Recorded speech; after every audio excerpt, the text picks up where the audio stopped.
Baik, selamat pagi anak-anak semua. Pagi, Pak. Pagi, Pak. Gimana kabarnya?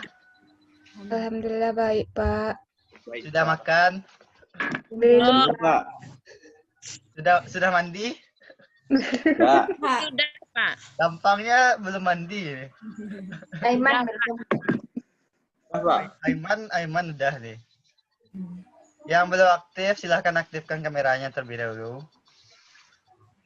Siapa nih? Ihdal nih mana nih? Sini, Pak. Oke. Oh, udah bisa kita mulai? Bisa, Pak. Bisa? Oke, bismillahirrahmanirrahim. Assalamualaikum warahmatullahi wabarakatuh. Waalaikumsalam warahmatullahi wabarakatuh. Alhamdulillahirabbil alamin. Wassalatu wassalamu ala asrafil anbiya wal mursalin wa ala alihi wa ashabihi rasulillahi ajmain. Asyhadu an la ilaha illallah wa asyhadu anna Muhammadan abduhu wa rasuluh la nabiyya ba'da amma ba'du. Pertama sekali, marilah kita panjatkan puji beserta syukur kita kehadiran Allah Subhanahu wa taala. Pada pagi hari ini kita masih diberikan kesehatan, kenikmatan, serta dapat menjalankan aktivitas kita, yakninya melanjutkan proses pembelajaran kita pada mata pelajaran komputer dan jaringan dasar. Salawat serta salam tidak bosan-bosannya kita sampaikan ke arwah junjungan kita, yakninya Nabi besar Muhammad SAW, yang telah membawa kita dari zaman kebodohan kepada zaman yang penuh dengan ilmu pengetahuan, seperti yang sama-sama kita rasakan pada saat ini. Baiklah, untuk tidak memperpanjang kata-kata mukadimah, untuk mengawali proses pembelajaran kita pada pagi hari ini, pada ketua kelas silahkan dipimpin untuk berdoa. Siapa ketua kelasnya? Megawati ya? Vero, Pak. Vero. Oh, Vero. Mana Vero? Wakilnya saja, Pak. Megawati, Pak. Ya, Mega aja lah. Silakan Mega pimpin doanya. Baik, Pak. Oke, baiklah teman-teman. Sebelum kita memulai pembelajaran, alangkah lebih baiknya kita berdoa dulu. Berdoa mulai. Berdoa selesai. Ya, terima kasih Mega. Mudah-mudahan dengan pembacaan doa tadi lancarlah proses pembelajaran kita dari awal sampai akhir. Amin. Amin ya rabbal alamin. Sebelumnya, di sini Bapak akan ambil absen menanda terlebih dahulu.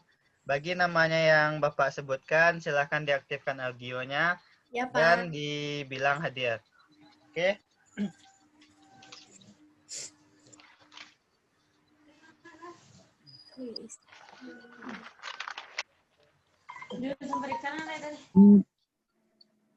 Oke, yang pertama Tila.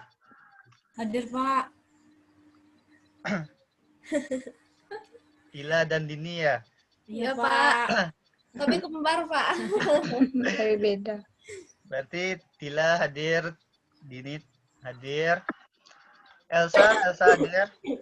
Hadir, Pak. Aiman. Hadir, Pak. Hadir. Oke. Ihda Lasni. Hadir, Pak. Nadiatul Jannah. Hadir, Pak. Oke. Yelviani hadir. Hadir. Anissa Mawaddah hadir. Hadir, Pak. Oke. Dinda Wulandari. Oke. Vero Yunanda. Hadir, Pak. Hadir. Sudah makan, Vero? Sudah, Pak. Megawati. Megawati hadir, Pak. Hadir. Ini Mega satu lagi, Mega Mulyanti. Kameranya belum aktif. Oh, hadir. Satu lagi Cika mana? Cika masih sakit, Pak. Oh, sakit. Nanti suruh si Cika hubungi Bapak ya. Kalau dia Baik, sakit itu beritahu dulu sama Bapak. Oke? Baik, Berarti cuma Cika yang nggak hadir hari ini ya. Iya, Pak. Oke, kita lanjut. Nah, pada pagi hari ini kita akan kembali melanjutkan pembelajaran kita, yaitu di mata pelajaran komputer dan jaringan dasar. Nah, pada minggu yang lalu kan kita sudah bikin kesepakatan. Nah, kesepakatannya masih ingat nggak Ananda semuanya? Apa kesepakatan kita dalam pembelajaran? Lupa, Bapak Pak. ganteng. Ah, itu. Jadi Bapak ini ganteng ya? Iya, Pak. Jadi semua perhatian tertuju kepada Bapak, oke?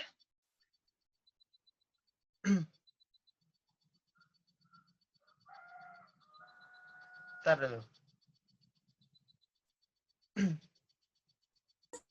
Masih aktif?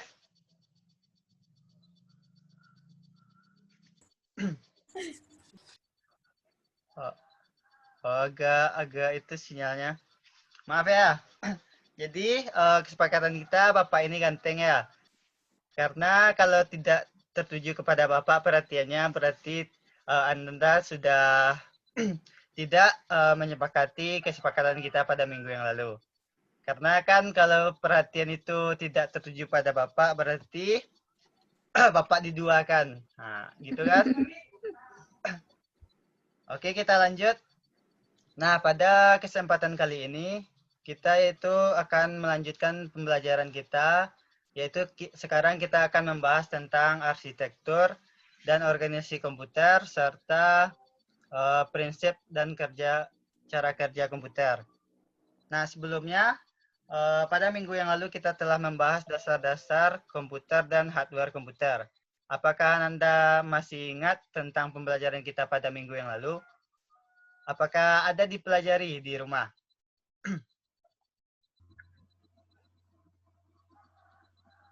Oke, di sini Bapak akan review sedikit dulu tentang materi kita pada minggu yang lalu, yaitu dasar-dasar dari komputer dan hardware.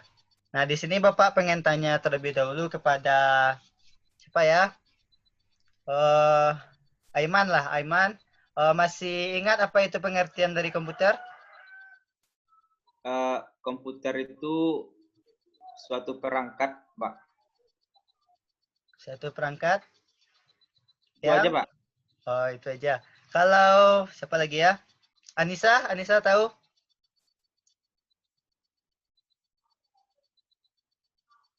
Audionya belum aktif.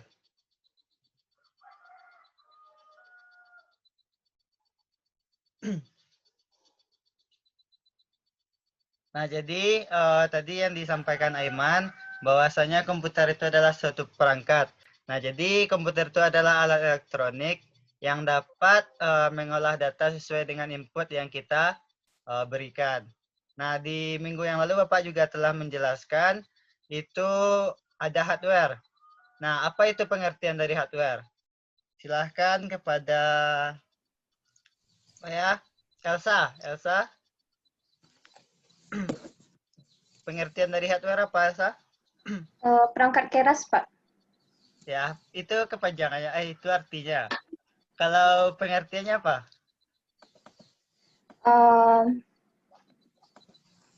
Untuk apa ya?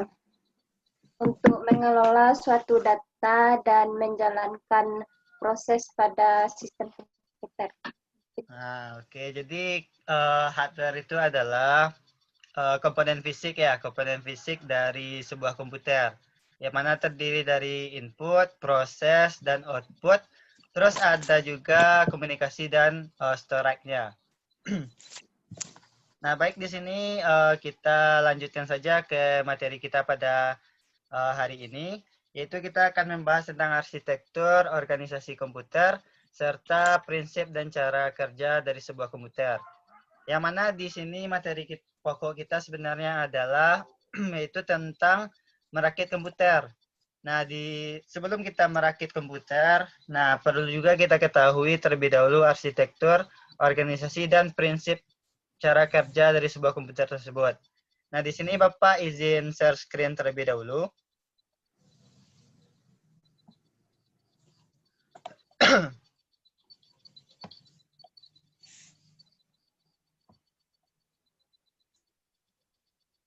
Nah, bagaimana kelihatan slide Bapak? Kelihatan, Pak. Nah, oke. di sini kita belajar tentang arsitektur dan organisasi komputer. Nah, di sini ada nggak Ananda yang tahu apa itu arti arsitektur? Pengertiannya satu-satu terlebih dahulu. Arsitektur itu apa? Kerangka, Pak. Kerangka. Terus apa lagi?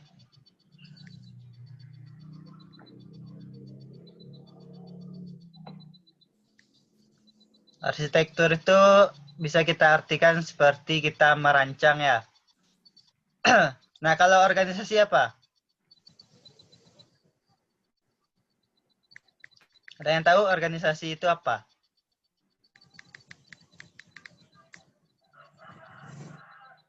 Organisasi itu bagian-bagiannya ya, unit-unitnya. Nah, kalau kita lihat dari pengertiannya, nah arsitektur komputer. Arsitektur komputer tadi kita katakan adalah untuk merancang. Nah, ini adalah lebih cenderung pada kajian atribut-atribut sistem komputer yang terkait dengan seorang programmer. Nah, jadi kan seorang programmer itu kan kerjanya merancang atau membuat sebuah program aplikasi atau memprogram sebuah software. Nah, contohnya di sini bisa kita lihat adalah set instruksi, aritmatika yang digunakan berarti ada perhitungan di sini. Terus yang C-nya ada teknik pengamatan, yang D-nya adalah mekanisme input dan output. Nah, kita lanjut. Kalau untuk organisasi komputer itu adalah bagian yang terkait erat dengan unit-unit operasional dan interkoneksi antar komponen penyusun sistem komputer dalam merealisasikan aspek arsitekturalnya. Nah, contohnya di sini ada teknologi hardware, ada perangkat antarmuka, ada teknologi memori, ada sistem memori, ada sinyal-sinyal kontrol. Nah, dari pengertian tersebut bisa kita lihat perbedaan antara arsitektur dan organisasi komputer. Nah, di sini setelah Bapak bikinkan juga.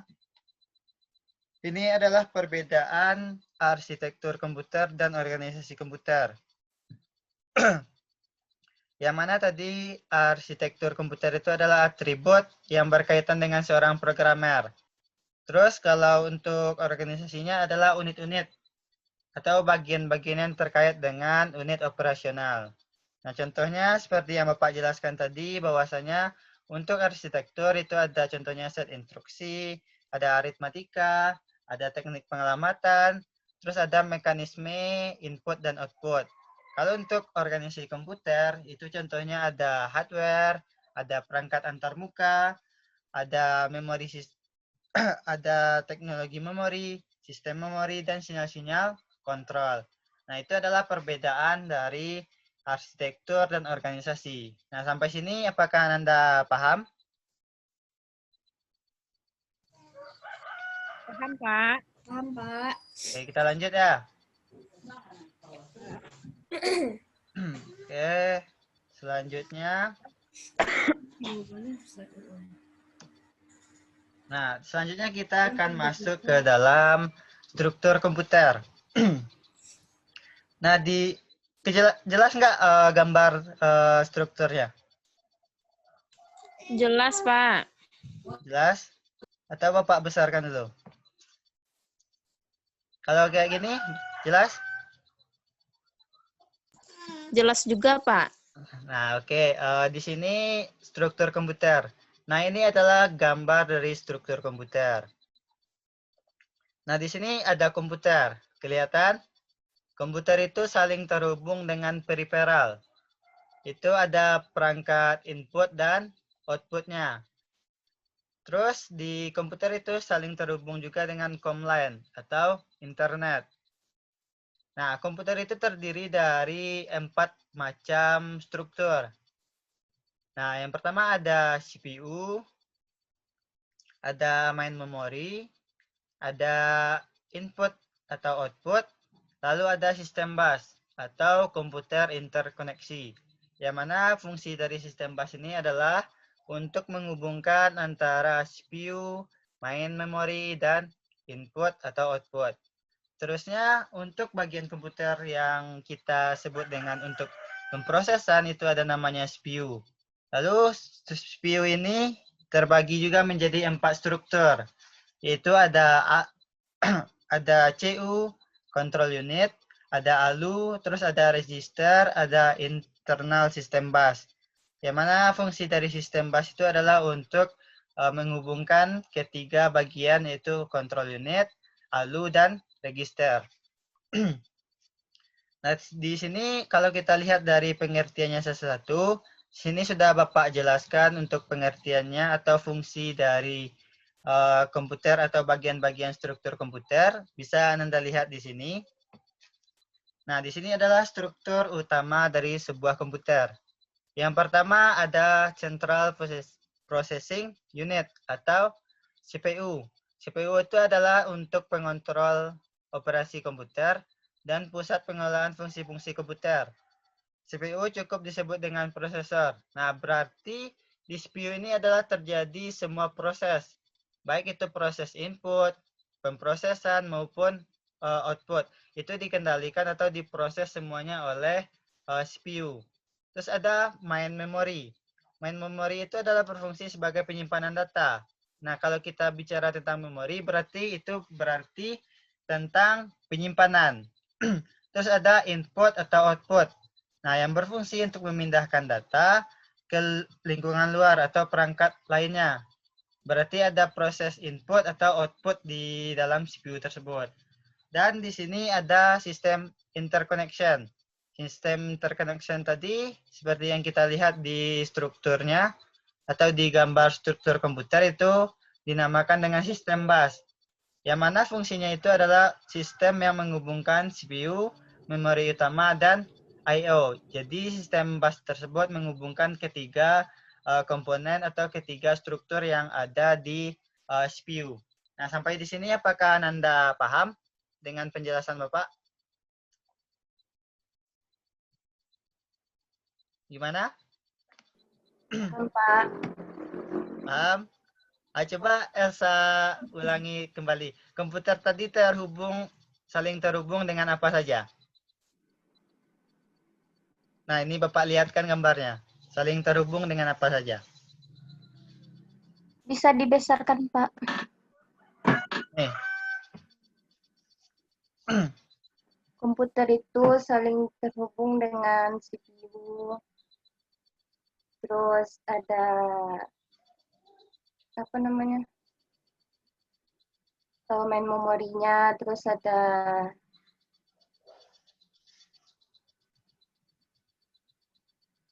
Apa? I/O. Pak. Terus CPU itu ada terbentuk dari ALU, kontrolnya, ada registernya. Nah, oke. Kalau Dini, komputer Jadi itu saling terhubung dengan apa? kalau saya lihat dari gambar Bapak dan Bapak menjelaskan tadi, komputer itu main memori, input output, CPU itu saling terhubung dengan sistem bus, Pak. Oh, sip. Jadi kalau CPU itu saling terhubung dengan sistem bus ya. Jadi yang menghubungkan semua komponen itu adalah sistem bus. Nah, kita lanjut ya. Jadi kita sudah bahas struktur utama dari sebuah komputer. Kita lanjut ke struktur CPU. Nah, kenapa kita bicara tentang CPU? Karena semua pemrosesan tersebut ada di dalam CPU. Dan CPU itu terbagi juga ada 4 macam struktur yang ada di dalam CPU. Yang pertama ada control unit atau yang sering kita sebut dengan CU. Yang mana fungsi dari CU itu adalah mengoperasikan operasi CPU dan mengontrol komputer secara keseluruhan. Jadi kontrol komputer itu secara keseluruhan itu dikontrol oleh control unit. Terus ada juga Arithmetica and Logic Unit atau biasa kita sebut dengan ALU. Yang mana kalau kita lihat dari namanya yaitu Arithmetica, berarti di sana ada proses pengolahan atau perhitungan yang mana berfungsi untuk membentuk fungsi-fungsi pengolahan data komputer. Jadi semua data yang harus diolah itu masuk melalui aritmatika local unit. Terus di sini juga ada register. Nah, register ini berfungsi sebagai penyimpanan internal bagi sebuah CPU. Jadi penyimpanan internal CPU itu dilakukan oleh register. Terus yang selanjutnya ada CPU interconnection atau internal system bus tadi. Yang mana fungsinya adalah untuk menghubungkan antara control unit, arithmetica logic unit, terus register. Jadi menghubungkan seluruh bagian dari CPU. Nah, itu adalah untuk struktur CPU. Nah, kita lanjut ya. Nah, kita lanjut di sini kita masuk ke dalam fungsi utama komputer. Nah, fungsi utama komputer itu fungsi utamanya ada 4, yaitu sebagai pengolah data, sebagai penyimpan data, sebagai pemindah data, terus sebagai fungsi operasi kontrol. Nah, di sini ada gambarnya yang Bapak lihat kan. Pak besarkan terlebih dahulu. Nah, di sini fungsi utama sebuah komputer. Nah, di sini bisa Ananda lihat, di sini ada 4 macam fungsi utama komputer. Yang pertama itu adalah movement equipment. Nah, movement itu bisa kita artikan sebagai perpindahan data. Perpindahan data, yang mana perpindahan data itu saling terhubung juga dengan control mesin. Dan di sini juga ada data processing. Nah, komputer itu dapat mengolah sebuah data. Dan juga di sini ada memory device atau sebagai penyimpanan data. Yang mana dari setiap baik itu movement, baik itu pemrosesan data maupun penyimpanan data itu semuanya dikontrol oleh control mesin. Dikontrol oleh operasi kontrol misalnya. Jadi semua hal yang berkaitan dengan data, baik itu pengolahan, baik itu penyimpanan maupun perpindahan data itu dikontrol semuanya oleh kontrol mesin atau operasi kontrol. Seperti yang kita lihat di sini, yang mana ada 4 fungsi dari sistem atau komputer tersebut. Nah, sampai sejauh ini apakah Anda paham? Paham dengan penjelasan Bapak terkait dengan fungsi arsitektur, organisasi, serta struktur komputer? Paham, Pak? Paham ya? Nah, di sini Bapak juga ada, Bapak hilangkan dulu share screen-nya ya. Bentar.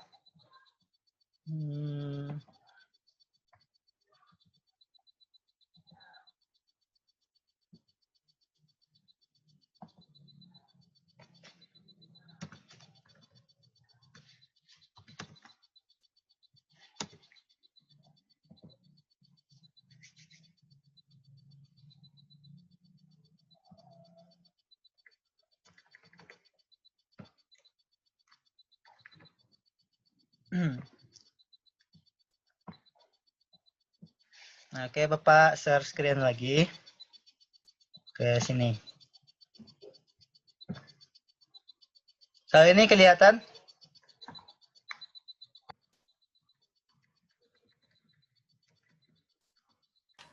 Kelihatan, Pak. Oke, tadi kan kita sudah jelaskan fungsi dari komputer itu ada 4. Ada fungsi operasi pengolahan data, ada operasi penyimpanan data, ada fungsi operasi pemindahan data, serta operasi kontrol. Nah, di sini untuk bagian-bagiannya itu bisa kita lihat pada gambar yang ada di bawah ini. Kelihatan gambarnya? Agak buram ya. Nah, di sini yang A. Yang A ini adalah untuk operasi pemindahan data. Nah, di sini bisa Ananda lihat alurnya, alur pemindahan data itu dari movement itu dikontrol ke lalu masuk ke pengolahan. Terus yang B. Yang B itu adalah operasi penyimpanan data dari perpindahan terus lanjut ke storage, pemindahan. Terus yang C-nya itu ada yang C dan D itu adalah untuk pengolahan data. Nah, bisa Anda lihat di sini untuk pemindahan atau pengolahan data tersebut, ini adalah bentuk dari gambarnya. Dari storage langsung ke dikontrol, lalu diproses oleh processing. Nah, di sini bisa lihat juga masuk ke pemindahan juga dulu, terus masuk ke processing, lalu masuk ke storage. Nah, itu adalah untuk operasi-operasi dari sebuah komputer.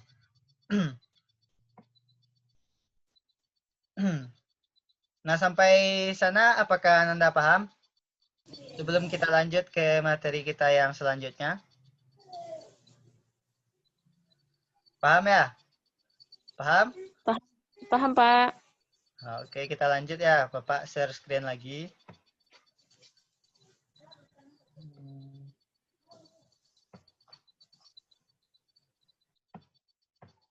Nah, di sini kita masuk ke dalam prinsip kerja komputer. Nah, pada minggu yang lalu kan kita sudah belajar juga. Di hardware itu ada terdapat input, proses, output, serta ada storage, ada komunikasi juga. Nah, di prinsip kerja komputer itu sebenarnya yang kita perlukan untuk prinsip kerja atau sistem kerja komputer itu ada tiga bagian, yaitu ada input, ada proses, ada output. Ya, kenapa ada tiga bagian tersebut? Ya, di sebuah komputer itu kita perlu memasukkan yang namanya masukan. Setelah kita berikan masukan data misalnya, itu akan dimasuk ke dalam proses atau ke dalam CPU tadi. Yang mana di dalam CPU itu diproses, lalu setelah diproses itu akan tampil atau dikeluarkan apa yang telah kita perintahkan kepada komputer. Nah, untuk ketiga proses ini, itu tidak terlepas dari yang namanya komponen-komponen dari sebuah komputer. Nah, di sini kita lihat komponen-komputer tersebut ada tiga. Itu ada hardware, software, dan firmware. Nah, tentu saja ketiga komponen tersebut itu saling berkaitan dengan untuk prinsip kerja komputer sendiri. Yang pertama hardware. Hardware yang telah kita jelaskan pada minggu yang lalu, bahwasanya hardware ini adalah sistem atau fisik dari sebuah komponen komputer yang bisa kita raba, yang bisa kita lihat, yang bisa kita pegang. Nah, yang mana di hardware ini itu terdiri juga dari beberapa bagian seperti input, output, terus ada storage, ada komunikasi, itu semuanya terdapat di dalam hardware. Nah, kalau kita lihat di prinsip kerja komputer, kalau kita masuk ke dalam komponen sistem komputer yang hardware tadi, bahwasanya kalau kita contohkan misalnya input, kita memasukkan data inputan melalui sebuah mouse misalnya. Mouse tersebut misalnya kita mau membuka sebuah aplikasi. Lalu kan kalau dengan mouse tersebut kita buka aplikasinya dengan cara mengklik. Nah, perintah yang kita berikan tersebut nanti akan masuk ke dalam sistem pemrosesan atau ke prosesor. Nah, lalu di prosesor tersebut nanti akan diolah data kita, lalu akan ditampilkan nantinya di sebuah monitor. Nah, kalau kita lihat lagi di contoh yang lain, misalnya kita menginputkan sebuah inputan melalui sebuah keyboard misalnya, atau kita mengetikkan sebuah angka A, yang mana kita berharap untuk apa yang kita inputkan itu akan tampil sesuai dengan apa yang kita inginkan. Nah, komputer itu sebenarnya bisa membaca yaitu bahasa mesin atau bilangan biner antara angka 1 dan angka A. Nah, bilangan biner dari A itu kalau nggak salah 1011 ya. Ada yang tahu angka biner untuk huruf A? Enggak, Pak. Lupa, Pak. Ya, itu nanti dipelajari ya untuk angka binernya. Karena apa yang kita inputkan di keyboard kita itu akan diterjemahkan nantinya oleh prosesor. Lalu setelah diterjemahkan akan ditampilkan melalui input atau keluaran nantinya. Nah, selanjutnya itu ada software. Nah, software itu juga tidak terlepas dari prinsip kerja komputer.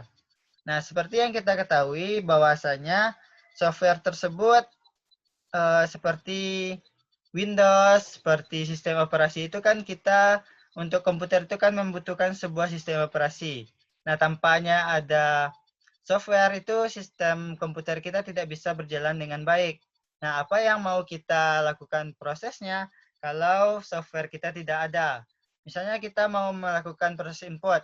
Nah, bagaimana kita mau melakukan proses input kalau sistem operasi kita tidak ada? Bagaimana kita bisa masuk ke dalam komputer kita kalau software kita tidak ada? Nah, misalnya untuk software ini misalnya aplikasi juga. Nah, kita misalnya mau menggunakan aplikasi Microsoft Word. Nah, tentu saja kalau untuk menggunakannya, tentu kita perlu dulu menginstal dari sistem atau aplikasi Microsoft Word tersebut, atau sistem atau aplikasi Microsoft Office. Nah, di sana kita bisa mengetikkan atau membuat sebuah dokumen. Nah, kalau kita tidak mempunyai itu, bagaimana kita bisa memberikan masukannya, bagaimana kita bisa proses, bagaimana kita bisa menampilkan dokumen yang akan kita buat nantinya. Nah, itu adalah contoh dari komponen sistem komputer yang untuk software. Nah, selanjutnya di sini ada brandware. Nah, brandware ini adalah semua hal yang kita lakukan di komputer itu harus ada brandware atau harus ada penggunanya. Ya percuma kalau kita punya prinsip komputer tapi tidak ada penggunanya. Apa yang mesti kita lakukan? Misalnya kita mau melakukan input, terus input tersebut lalu diproses atau diolah, lalu proses tersebut akan ditampilkan. Nah, bagaimana kita bisa memberikan input tanpa adanya seorang user, tanpa adanya seorang pengguna? Nah, tentunya untuk prinsip kerja dari komputer itu tidak terlepas dari yang namanya seorang pengguna. Nah, misalnya ada anak-anak Bapak yang bertanya, bagaimana dengan komputer yang otomatis, Pak? Nah, kalau komputer itu pun otomatis, berarti sebuah sistem tersebut sudah diprogram dengan baik oleh seorang programmer. Nah, kalau kondisinya seperti ini, maka tampilannya akan seperti ini. Kalau kondisinya seperti ini, maka akan tampil seperti ini. Nah, karena kan di sana bisa kita lihat juga, berarti untuk prinsip kerja komputer itu kita harus, yang paling utama itu harus ada seorang pengguna. Nah, sampai di sini, apakah anak-anak Bapak paham? Sebelum kita masuk ke materi kita yang terakhir, itu cara kerjanya. Nah, bagaimana? Paham? Paham. Paham, Mega, Pak. Mega Zewel Fatzewi, ini paham? Paham, Pak. Ini mana videonya nih? Kok nggak kelihatan? Sinyal agak kurang kuat, Pak. Jadi hilang-hilang, Pak. Oh, nggak apa-apa lah.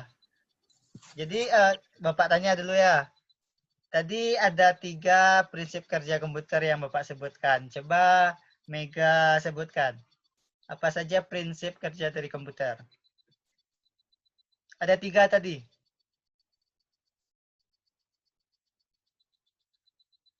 Oh, itu audio Mega tidak aktif. Oh ya, lupa Pak, maaf Pak. Oke. Jadi prinsip kerja komputer itu ada 3, yaitu ada input, ada proses, dan ada output Pak. Berarti ada memperhatikan Bapak ya? Memperhatikan selalu Pak. Oke. Kalau untuk Tila? Apa prinsip kerja komputer? Prinsip kerja apa? Ada 3 tadi prinsip kerjanya. Input, proses, output. Nah, coba jelaskan. Apa itu input, apa itu proses, dan apa itu output? Nah, misalnya input kan Pak, input tuh kita memasukkan misalnya huruf A di keyboard. Terus? Nanti diproses oleh komputer, oleh CPU dan perangkat lainnya Pak. Terus? Nah, misalnya bilangan A tadi yang dimasukkan tuh diubah menjadi bilangan biner oleh komputer. Nah, jadi hasil akhirnya nanti akan keluar di layar monitor kita huruf A, Pak. Ya, berarti di dalam CPU itu diterjemahkan apa yang kita inputkan ya. Iya, Pak. Nah, berarti anak-anak Bapak udah pintar semuanya nih. Iya. Mega juga semuanya ya. Nah, kita lanjut ke materi kita yang terakhir, yaitu tentang cara kerja komputer. Nah, sebenarnya cara kerja komputer itu sama seperti prinsip kerjanya. Nah, di sini Bapak menjelaskannya pakai gambar-gambar. Apakah Anda lihat? Lihat, Pak. Nah, di sini Bapak jelaskan ya. Di sini untuk cara kerja komputer, itu yang pertama kali yang paling penting itu adalah pengguna atau brandware tadi. Nah, seorang pengguna nantinya akan memasukkan data atau menginputkan data, misalnya di sini Bapak contohkan menggunakan sebuah keyboard. Misalnya dia mengetikkan huruf atau angka atau bilangan-bilangan yang lain, itu menggunakan keyboard. Setelah dia masukkan data yang atau dia ketikkan data-data menggunakan keyboard tersebut, nanti akan disampaikan ke CPU. Nah, di CPU nantinya itu akan diproses semua perintah yang kita masukkan atau diterjemahkan perintah yang kita masukkan dan dihubungkan ke monitor nantinya. Semua yang telah diproses nantinya akan dimasuk ke dalam monitor, akan tampil di layar monitor kita. Nah, nanti setelah tampil itu bisa kita lihat atau bisa seorang pengguna tersebut melihat.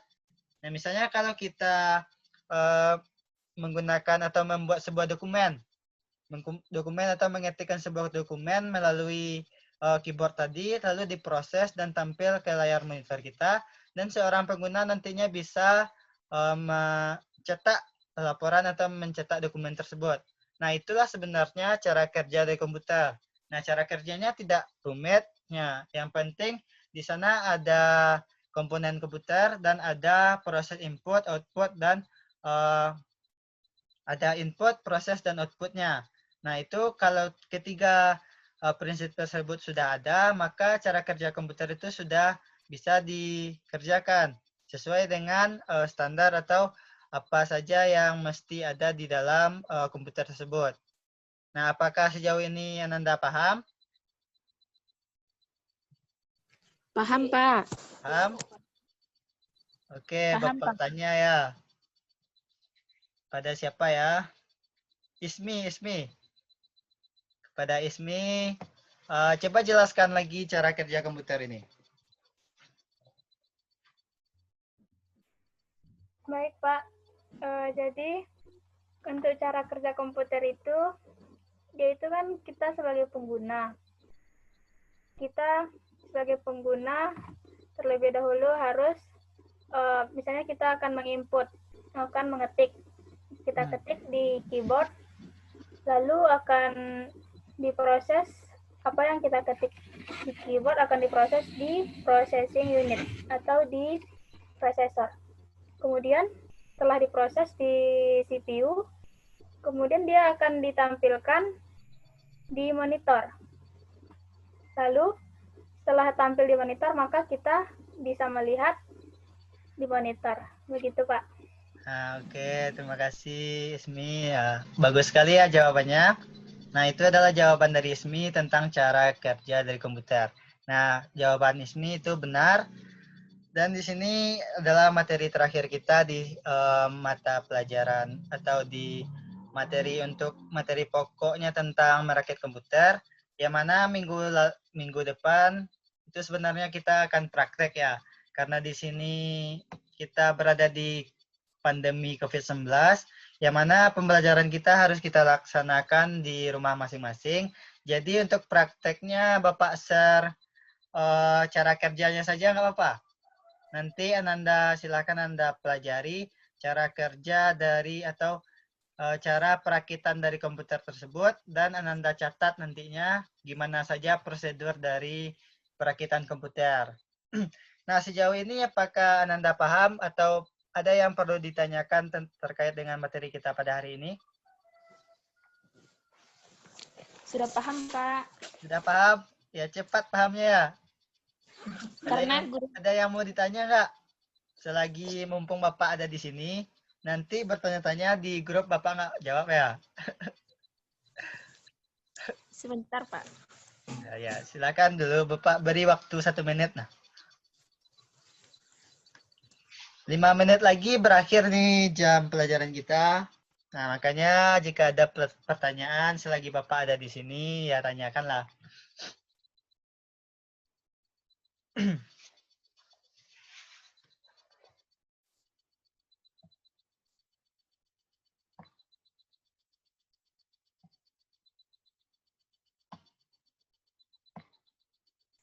Ayem ada pertanyaan Ayem? Hah? Tidak ada, Pak. Oh, tidak. Berarti udah ngerti ya? Insya Allah, Pak. Oke. Yang lain ada? Tidak, Pak. Tidak, kita akhiri aja lagi pembelajaran kita. Iya, Pak. Nah, Bapak stop share screen-nya dulu ya. Atau perlu Bapak bertanya terlebih dahulu kepada Nanda? Tanyalah satu ya.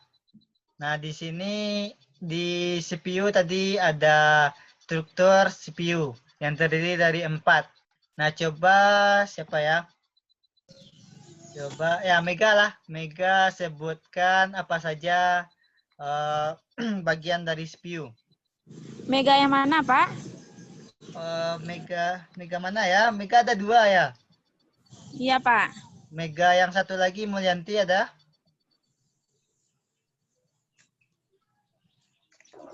Ada, Pak. Coba Mega Mulyanti sebutkan. Nah, di CPU tadi kan ada 4 struktur. Nah, coba sebutkan apa saja keempat struktur tersebut. Pertama ada control unit. Terus? Yang kedua ada ALU. Nah, terus? Yang ketiga ada register. Terus? Dan yang keempat ada CPU. Yang keempat ada internet sistem bus ya. Nah, itu adalah materi kita. Ya, terima kasih sebelumnya kepada Mega Mulyanti. Nah, jawabannya betul. Dan di sini ini adalah materi kita pada hari ini. Mudah-mudahan anak-anak Bapak semuanya paham dengan materi yang Bapak sampaikan. Bapak simpulkan terlebih dahulu apa yang telah kita pelajari hari ini, yang mana kita telah mempelajari yaitu arsitektur dan organisasi komputer serta prinsip kerja komputer. Nah, arsitektur tadi itu berkaitan dengan seorang programmer, serta organisasi tersebut adalah unit-unit operasionalnya. Terus di komputer tersebut saling terhubung dengan periferal atau peralatan input-input. Terus ada saling terhubung dengan COM-line atau internet. Dan komputer tersebut terdiri dari 4 bagian, yaitu ada CPU, ada main memory, ada proses input atau input, terus ada sistem bus. Nah, di CPU, di komputer itu kan ada CPU. Nah, CPU tersebut juga terbagi 4 struktur, yaitu ada CU, ALU, dan register. Terus ada penghubungnya itu ada internal system bus. Dan untuk prinsip kerja dari komputer sendiri yaitu yang paling utamanya itu ada input, proses, dan output dengan komponen komputer yaitu ada hardware, software, dan firmware. Nah, itu adalah materi kita pada hari ini. Mudah-mudahan anak Bapak paham semuanya. Nah, untuk tugasnya silakan diambil bukunya untuk dicatat. Nah, catat ya. Ini ada 4 pertanyaan untuk Ananda terkait dengan materi kita dan juga untuk tugas nantinya di rumah. Nah, yang pertama silakan dicatat. Silakan Ananda sebutkan perbedaan dari arsitektur dan organisasi komputer. Nah, itu untuk soal yang pertama. Nah, udah dicatat? Untuk soal yang kedua, silakan Anda jelaskan struktur dari sebuah komputer. Yang ketiga, jelaskan prinsip cara kerja komputer. Dan yang keempat, karena nanti Bapak akan share kepada Ananda tentang bagaimana cara langkah-langkah merakit komputer. Lalu nanti silakan Ananda catat prosedur langkah-langkah dari perakitan komputer. Nah, lihat dari video yang atau media yang akan Bapak share nantinya. Nah, oke, itulah untuk pembelajaran kita pada hari ini. Apakah ada pertanyaan terkait dengan tugas? Kumpulnya di mana tadi, Pak? Kalau untuk tugasnya kita kumpul langsung ke WA Bapak ya, atau di WA Group, itu dikumpulkan dan disebutkan namanya masing-masing. Nah, paham? Paham, Pak. Tugasnya Bapak tunggu dalam 3 hari ke depan ya. Sanggup? Siap, Pak. Nah, oke. Karena waktu kita Hari juga kesami, sudah Pak. apa? Enggak, Pak. Nah, karena waktu kita juga sudah habis. Nah, Bapak akhiri saja untuk pembelajaran kita hari ini. Mudah-mudahan apa yang Bapak sampaikan itu bermanfaat bagi Anda semua. Amin. Anda gunakan dalam kehidupan Anda sehari-hari, atau Anda bisa mahir nantinya dalam penggunaan atau dalam mata pelajaran komputer dan jaringan dasar ini. Terlebih dan terkurangnya Bapak mohon maaf. Bapak akhiri, wabillahi taufiq wal hidayah. Wassalamualaikum warahmatullahi wabarakatuh. Waalaikumsalam warahmatullahi wabarakatuh. Nah, terima kasih banyak Anda semuanya. Sama-sama, Bapak. Oke. Bapak. Anak-anak Bapak cantik-cantik dan ganteng-ganteng. Amin, makasih. Bisa deh. Oke, Bapak akhiri dulu ya untuk apanya nih rekamnya.